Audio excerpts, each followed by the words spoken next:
നമ്മുടെ നാട്ടിലെ ഉന്നത വിദ്യാഭ്യാസ മേഖല അഭിവൃദ്ധിപ്പെടുത്താൻ ലക്ഷ്യമിട്ട് സർക്കാർ പ്രവർത്തനം ആരംഭിച്ചപ്പോൾ തന്നെ വിദേശത്ത് നിന്ന് വിദ്യാർത്ഥികൾ കേരളത്തിലേക്ക് വരാൻ താൽപര്യം പ്രകടിപ്പിക്കുകയാണെന്ന് മുഖ്യമന്ത്രി പിണറായി വിജയൻ പറഞ്ഞു.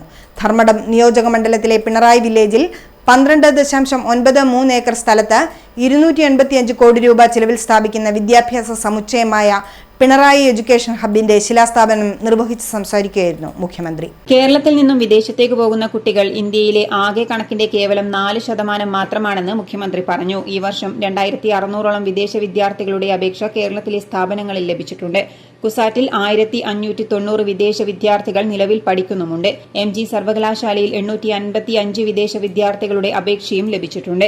കേരളീയം പരിപാടിയുടെ ഭാഗമായി വിദേശത്തു നിന്നും വന്ന് പഠിക്കുന്ന നിരവധി വിദ്യാർത്ഥികൾ പങ്കെടുത്തിരുന്നു.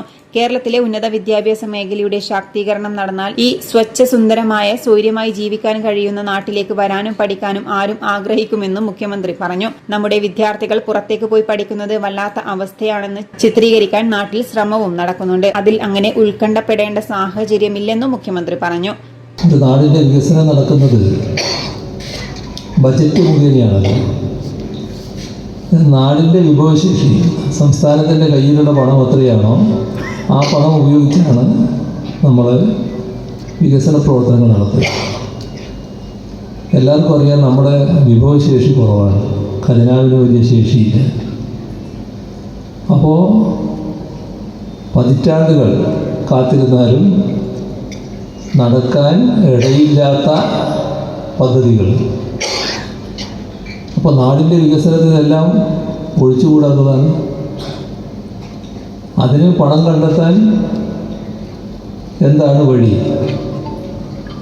അങ്ങനെ ആലോചിച്ചപ്പോഴാണ് കിഫ്ബി പുനർജീവിപ്പിക്കുന്ന നിലയെടുത്തത്. അങ്ങനെയാണ് കിഫ്ബി പ്രവർത്തന സജ്ജമായത്. അത് നല്ല നിലയിൽ തന്നെ കാര്യങ്ങൾ നിർവഹിച്ചു എന്ന് എല്ലാവർക്കും അറിയാം.